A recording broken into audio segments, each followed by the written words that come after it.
Hototo Gisu. Didn't it have some meaning, the Hototo Gisu? Mm-hmm.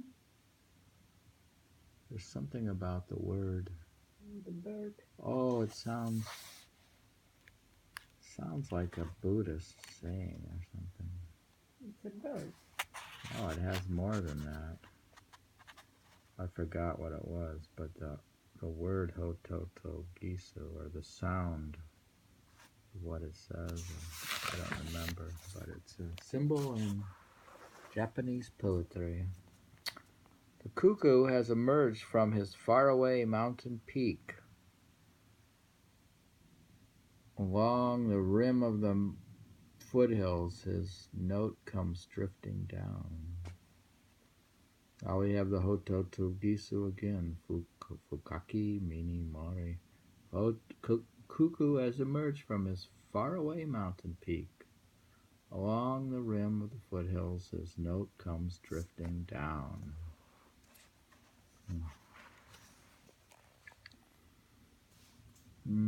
Evening cuckoo. There we got more cuckoos now. The Twilight Cuckoo, now quite at home in our village. I pretend not to hear, hoping to make him speak his name again. He's pretending he doesn't hear it. What did they get us? It says Twilight Cuckoo, being now quite at home in our village. I pretend not to hear, hoping to make him speak his name again. Who? To hear who? The cuckoo. He pretends not to hear him, so he'll talk more. I read it from the beginning. I didn't hear him saying that. Oh, the Twilight Cuckoo, now quite at home in our village. I pretend not to hear, hoping to make him speak his name again.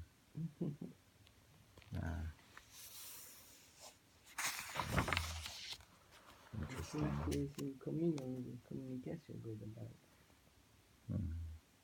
We're reading in the, not on the High Sierra tour, but we're almost to Buddha's birthday. And we are reading Saigyo's poetry in the summer poems. Rock-dammed marsh in fifth-month rains so full of water, you can't pick your way over the rock stones any longer. Rock-dammed marsh in fifth-month rains so full of water, you can't pick your way over the stones any longer. So the marsh is filled up with water. So they can step. They used to walk over the stones, probably. It's cool to walk over stones, isn't it, in the water? Mm-hmm. It's fun to walk on stones in water. It's nice, like you go down in a river or somewhere and you just walk in the river. Staring blankly at the drops from rafter ends.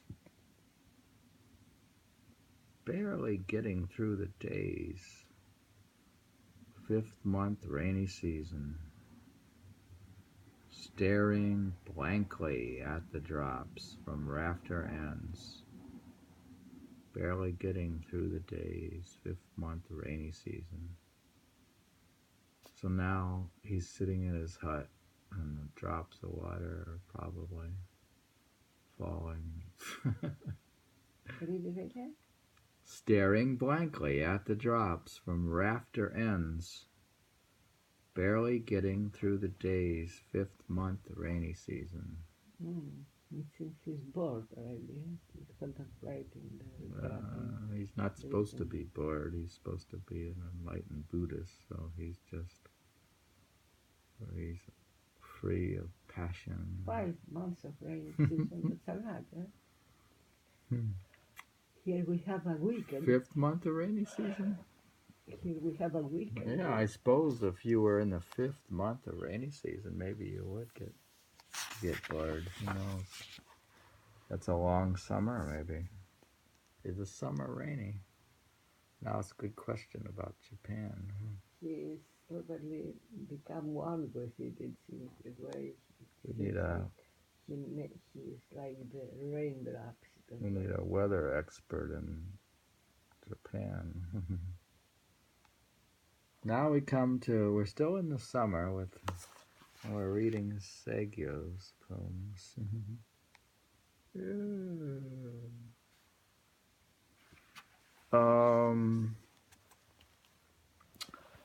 In the 5th month reigns no trace of a path where I can make my way, meadows of bamboo grass awash in muddy water.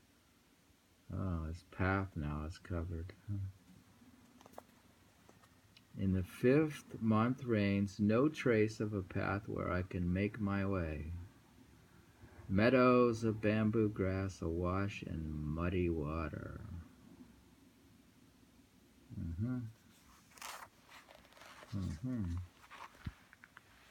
Very good. I like his poetry. What did it comes with it? In 5th month reigns no trace of a path where I can make my way. Meadows of bamboo grass awash in muddy water. This is sort of like a precursor to haiku. He's really out in the wilderness. And he's a big influence on Basho. He's writing waka poetry in 12th century Japan. Let's see. I wonder how he lives in for 5 months. How do you live? Yeah, where he gets the food, etc. How did Henry David Thoreau live? You can go to the city and stock up on things and take it to your hut. You can gather things in the woods. I don't know how he lived. Maybe he'll say. How does a hermit live in the woods? Apparently you can. I mean, can't you live off the land partially? I don't know. In willow shade where clear water flows by the wayside. Just a while, I said as I stopped to rest. In the willow shade where clear water flows by the wayside. Just a while, I said as I stopped to rest. Now he said this to himself.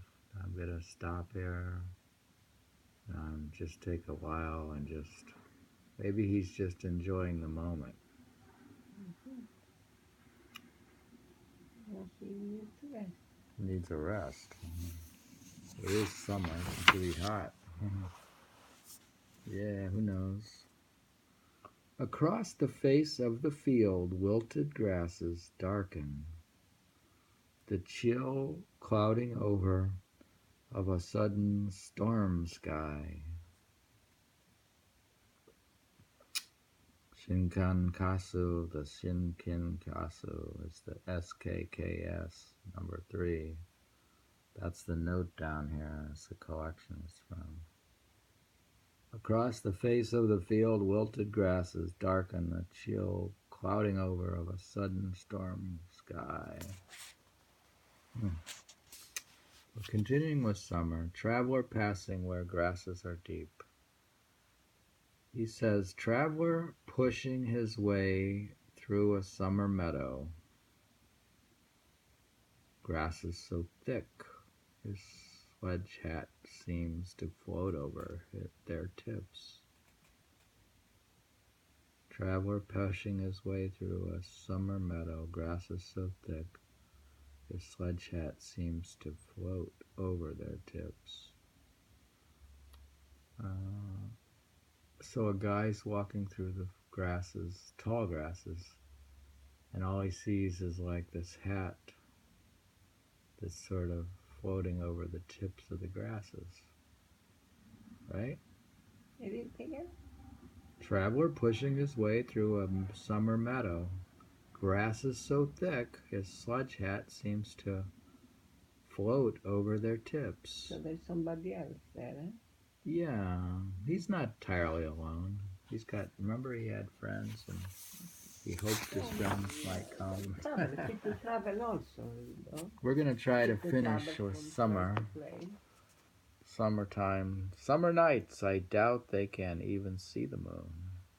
Poor people in their lean-to, burning smudge fires to keep off the mosquitoes. Summer nights, I doubt they can even see the moon. Poor people in their lean-to, burning smudge fires to keep off the mosquitoes. So the fires prevent them to see the moon? It could be symbolic. Maybe they're so busy, they're poor people busy with their materialistic lives. They can't see the moon. The moon could be the inner moon of enlightenment. Busy with their There's obstacles symbolism. in a way. Remember, it's Buddhist symbolism. The moon is like enlightenment or something. So I'm busy with their labors and obstacles in a way. Now it's the mosquitoes. Yeah, the smudge fires of the mosquitoes.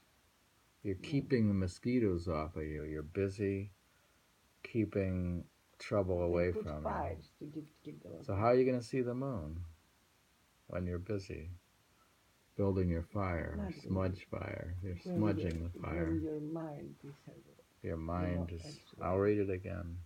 Summer nights, I doubt they can even see the moon.